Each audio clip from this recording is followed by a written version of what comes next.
Good morning, everybody. It is Thursday, September 12th. I'm Jane Johnson with the Briar Hill Group. Welcome to the Victoria Real Estate Show with... Well, hello everyone. Andrew Plank here with the Vibe Real Estate Group. Good to be here. How's it going? Good. Yeah. Jen, how's it going? Good. Oh, sorry. Jen Lowe here from DLC Modern Mortgage Group. Excellent. Okay. So, actually, Jane, your hair looks fabulous. I'm getting it cut today, but I wanted it to look nice for the show.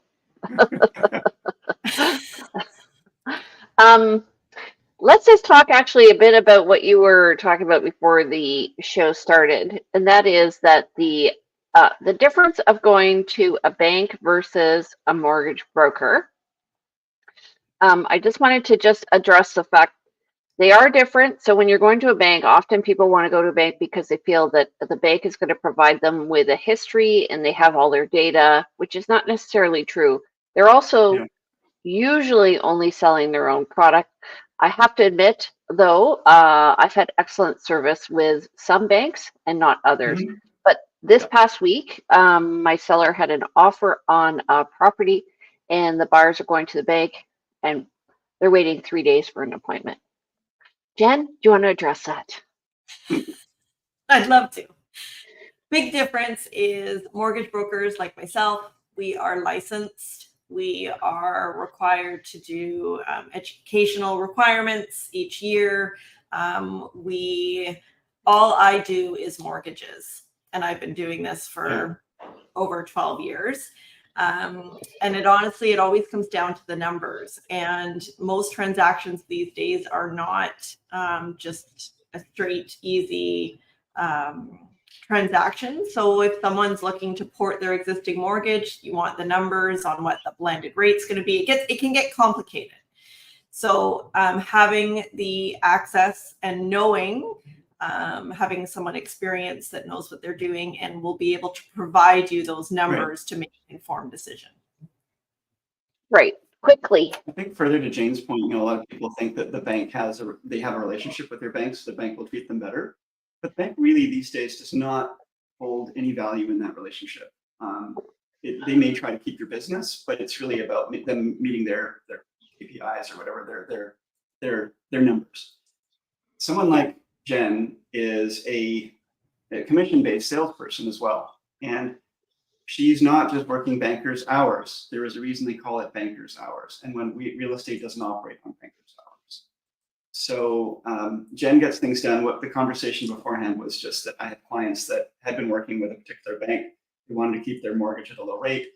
And Jen was able to do that for them. They thought they had to stick with their bank to get that service. But Jen was able to actually work with them and take it out of the hands of the person that had been not making things happen. And she made things happen. She took, from the jaws of defeat, she brought victory. My clients didn't think they were going to be able to do what they thought. So right, exactly. It makes a huge difference. Yeah. More options, no bias, and no cost. And yeah. So, we are already way off. Thank you, everybody. Off topic. Exactly. We're already way off topic from our topic today. Let's get started. I'm glad it wasn't me that took us offline. Let's go. Yeah. All right. So just so you know, there's like so many different show layout here. What is trial show? Okay. Okay. Okay. Let me just figure this out. The show. There we go. Okay. It's one of those days. Okay, today we're just going to be doing a market update. Then we're going to just talk about insurance. This topic came about because for me specifically this past week, I had a house that needed all these things doing. So let's just go through, first of all, the show. If you do like it, please, of course, give us a little heart. We love that. Don't forget to subscribe to us on YouTube. Andrew and I each have our own channel. Comment if you have any questions. We'd love to hear from you. Don't forget to share to your friends that may be thinking of buying or selling. All right, so the last 7 days. Andrew, go ahead. in the last 7 days, we had 444 new listings come onto the market, where compared to 144 properties went pending out of the pool of available properties. Talk about alliteration. There were 138 price decreases, 1 price increase for properties on the market, 127 transacted at lawyers' offices and notaries' offices, land title office more specifically, and 55 expired, 7 withdrawn. So pretty definitely that ratio is getting smaller. Jane, you want to talk about the week before? Sure. So list to sale ratio the past week was 32%.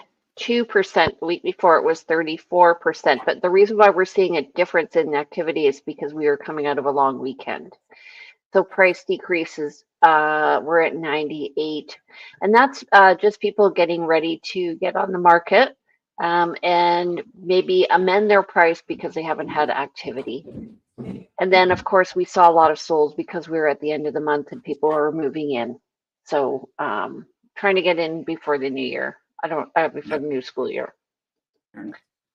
All right, for the past week, we had 493 net unconditional sales in September of 2023. We only had 111 to date so far for September Where are we at? 2024. September 12th. So, Yeah. So, I mean, round up halfway through the month and nowhere near the numbers so far that we would have seen, that we saw last year. Yeah. Go ahead, Jen. Are you seeing lots of subject to sale offers? Yeah. So what she's mentioning is when somebody is thinking of selling and they want to find a place before they sell their own place, they do a subject to sale. We can do this in a slower market.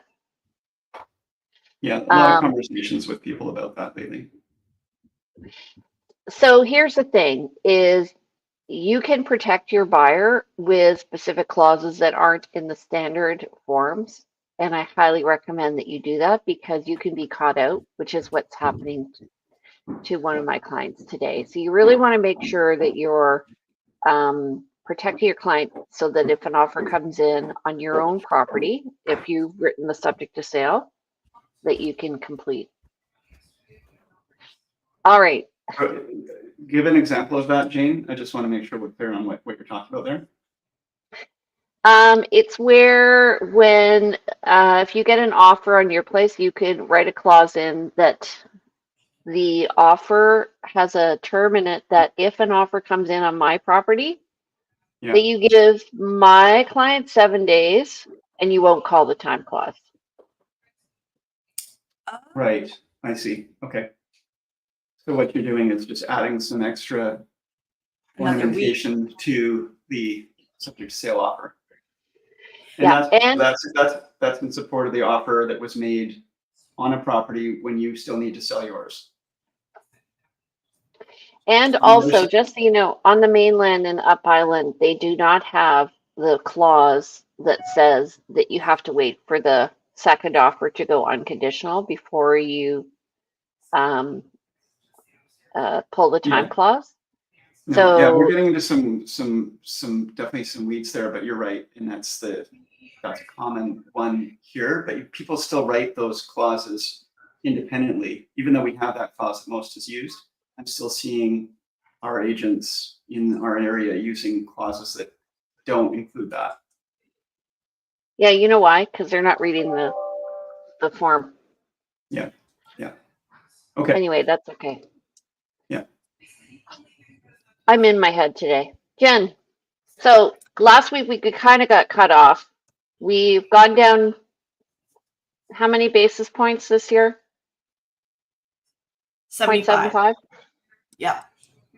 Okay, so what's the week later? What's the feedback on this? Happening? So we're seeing with the reports that have come out of Canada and the US, we're seeing the bond yields, an effect on the bond yields, and fixed rates are down to as low as 4.39% for a 5-year fixed. A variable is down to prime minus 1.01, which is currently 5.44%. And the Canadian dollar as of this morning is up to 74 cents. So that's Yay. a wonderful thing. Yeah, so the US inflation numbers were released yesterday. It was down to 2.5%. Their core inflation, unfortunately, was slightly higher, up to 0.3%. The difference, just so people are understanding the difference from inflation to core inflation, the core inflation piece does not include the energy and the food sectors. So, Oh, so given these numbers, I mean, the bond yields could continue to trend downwards, which means fixed rates could continue to drop. We'll see. Okay. Hopefully they continue to drop. Mm-hmm. Yeah. Okay. all right. So, This is a really good topic today. right. So essentially, Jen, have you ever had anybody try to complete without insurance? I've had the few, or like one or two over many years of like, well, I needed to get insurance. And I was just like, oh my God. So it's a mad panic right before closing, but I've never had someone not be able to get insurance. More and more now, I'm making sure, as insurance has really tightened up as well, that before their subjects are removed, that they have confirmation that they can get insurance on the property. Yeah, this is a really common example of, you don't know what you don't know, and why people sometimes get sort of surprised at the end of the day.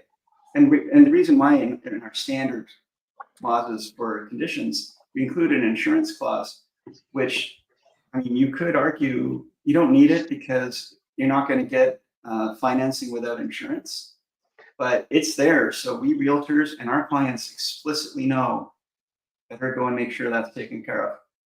And it's in a lot of my communications to clients. I hammer them with that one because you can never get on that one too early. So last week, my clients purchased a house, or a couple weeks ago, and it became apparent there was no heat. Mm-hmm. and they were moving from California, and they're moving in November. And I said, I think you need heat. So we had to do an amendment. I mean, okay, to be truthful, there was heat on the lower level, but there was no heat on the upper level, and the heat was from a fireplace that wasn't wet certified. They thought they had it wet certified, and anyway, so we had to get an inspector in there. We had to get somebody to look at the hot water tank because it had also expired. And so the issue with the hot water tank is if it expires and then you have a problem because it's expired, it's not covered by insurance in some cases. Yeah. There's a lot of times where you actually have insurance for some things, but they exclude something else. But the main key takeaway here, the overarching reason for this, folks, is nobody wants to lend you money on something that's worth, $1 million plus or minus, whatever it's worth, only to have a fire destroy it the next day. And now they're never getting their investment back, their loan. So it's really important to have insurance, full spectrum insurance coverage, so that the lender is satisfied. And you've got to keep it on there. If a lender found out that you were sitting there not paying your insurance, actually, that's a question for Jen, and I don't know if you know this, but what happens if someone says, yeah, I've got insurance, they get their loan from the bank, from their lender, complete on the property, and then they cancel the insurance the next month? Who knows, and how do they know? Most lenders require confirmation of insurance at renewal. Right. So potentially they could, if they canceled it the day after they got the mortgage, Yeah. and they took a 5-year term, the lender wouldn't know until the end of that 5-year term. But quite often there is a requirement to provide updated insurance It just information. occurred to me too. I think with our insurance now, we're a Stratus duplex, so it may be a little different. But our lender is required to be a payable, like a payee on, like an insured party on our insurance policy. Yes. And that may be a way for them to track that as well. The other thing is when you have insurance in a place like yours, Andrew, is one strategy is to have the same insurer for both the building and the contents. So that if there's a claim, because you're going to have insurance on the outside to halfway through the wall, and insurance on the inside to the contents. So you want to make sure that you have coverage going over. Yeah, it sometimes it's hard because some of those are commercial policies, and it can be hard to find a policy for that. But that's another piece that Jane and I both recommend to our clients. You know, if you can, line those things up so you don't have two insurance companies fighting over that. The other one that I also suggest people do is if you're buying off a single family home, find out who the insurer is with the sellers, because say a fire starts at 11 p.m. on the day before closing and starts to do damage over a time period where it straddles the ownership of the property and the responsibility of insurance. You don't have two insurance companies fighting over who's responsible to do the repair if you choose the same insurance company. Right, exactly. And the other thing I noticed that all those terms that I was referring to here, they're all to do with fire and water. Yeah. And so you have to also look at your deductibles to see what the damage is if you have a flood, if you have a backed up sewer. All these things have to be checked. One of my clients actually required during her inspection, she wanted the outflow inspected. And I'm like, it's only a 10-year home. It's not going to be a big deal. But sure enough, there were roots growing and it was kind of scary. Yeah. Yeah. We've had to root our outflow over and over again since we bought 4 years ago. And probably need to get that line replaced at some point to the tune of, possibly $15,000, $20,000. It's not a small amount of money. I've also had people buy homes where their inlet, the water coming in is not enough. It's an old pipe. The pressure is lower, and I had one person just before or just after they completed. Pipe burst underground, built up a bunch of water against the home. Came into the home and the whole basement was flooded. He had a record collection. All of his record covers were. It was a lot of damage, and it's too bad. But it's one of those things that's a hard thing to check for. But it's really important that you do that insurance covers these things. Yeah. So when we are going through property, we're looking at the age of the house, and the age of the house will tell us what the common issues are, and we just know that from experience and a bit of wisdom. Yeah. So and like for poly B or old wiring, small breaker panel. If it's under 100 amps, that's often a problem. Oil tanks inside the house. oil tanks inside the ground, vermiculite in the attic. Yeah. Knob and tube. Yeah. So many things. I'm going to ask a silly question because I know it's always important to ensure that the fireplace is wet certified, but what does it mean being wet certified? It's a really funny word, isn't it? When you talk wet and kind fire. of an oxymoron, isn't it? It's wood energy technology technician, and they have it. They certify it. They look at the dimensions of the fireplace. They look to see if there's a liner going up from the fireplace to the top of the chimney, and they also look to see what the clearances are, and also in front it has to be 18 inches so that if you have a spark, it won't cause a fire. And actually, we did have our place wet certified, but we had a law roll out onto our carpet, and I remember sitting in the living room thinking, something smells funny. Oh, Burning carpet, ew. Yeah. No, I mean, just because something's certified as safe doesn't count for all possible situations. But a wet certified technician is a chimney sweep with a lot of with modern training and understanding of what's required. It's not just about, and you have to have the right fireplace. You can't. There's certain fireplaces that just are not certifiable. Right. And so an original fireplace, like the one I have right here, which is a heatilator, they call it. So it has a fan, the air comes in here and it goes out on the top up there. That's not wet certified because it's it won't even get hot enough, actually. Right. So Yeah, it's usually wood stoves that they're more concerned about. But anyway, the whole point is that again, going back to this, you're not going to get your money at completion unless you have proof of insurance, and you're not going to get insurance unless you have and insurance companies today are asking so many detailed questions. So it's really important to get those questions answered as soon as possible. And if you can't satisfactorily answer those questions, you may get, they might still provide you insurance, but it might be a higher fee, higher deductibles for certain things or certain exclusions. So you really want to get on that early. I am a big fan now of asking, even just after an offer is accepted, some of the questions that are often asked. So of the other agent, if I'm a buyer's representative, hey, what can you tell us about these different things that we know the insurance company is going to be asking, so we can get that right away to our buyer clients. the other thing is I was going to say,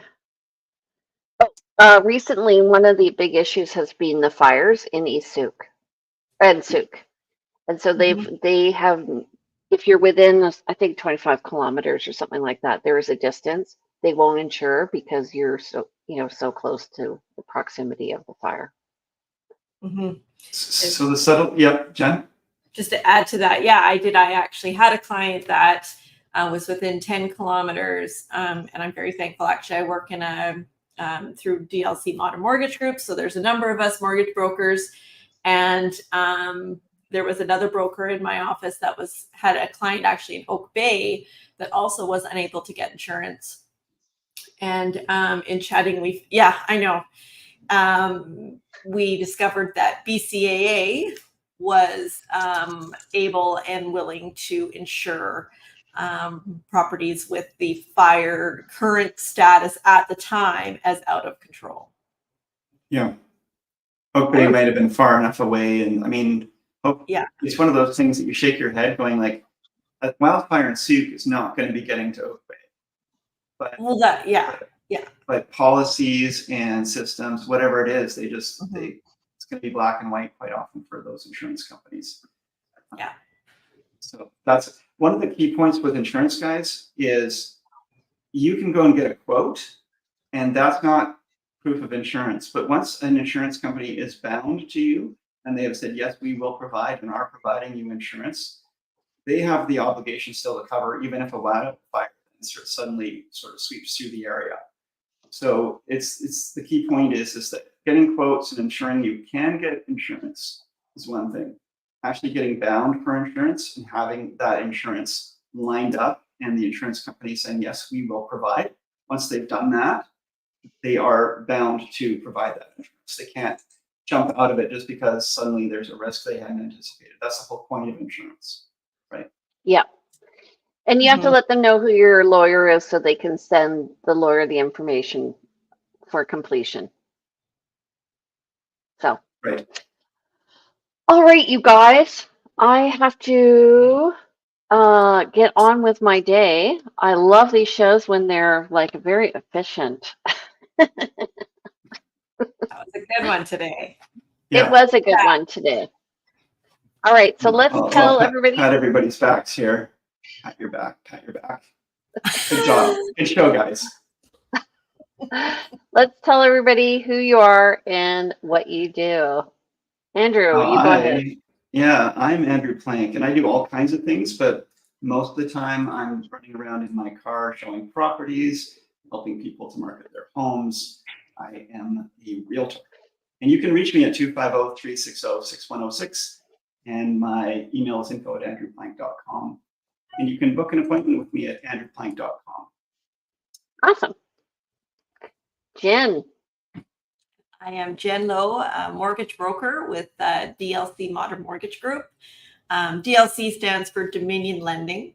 My phone number 250-217-4925, and email is jen@jenlowe.ca. Awesome. And my name is Jane Johnston. I'm with the Briar Hill Group at Remax Camosun. My number is 250-744-0775. My email is briarhillgroup@gmail.com. This is me playing with all the graphics and behind the scene. You can visit me on my website, briarhillgroup.com. And if you want, we are revamping our website to victoriarealestateshow.com. And that's in process. In the meantime, follow me on Instagram at realtyteacher_Remax_Victoria or at Briar Hill Group. All right, you guys, have a great week. We'll see you next Thursday. I'm going to actually be away in Toronto, so I don't know if I'm going to be participating, but I'll help you set it up. All righty? Okay. All righty. Good. Thanks, everybody. Good week. See you guys next week, and hopefully see you next week, Jane. Thanks, everybody, for watching. We'll see you soon. See ya. Bye-bye.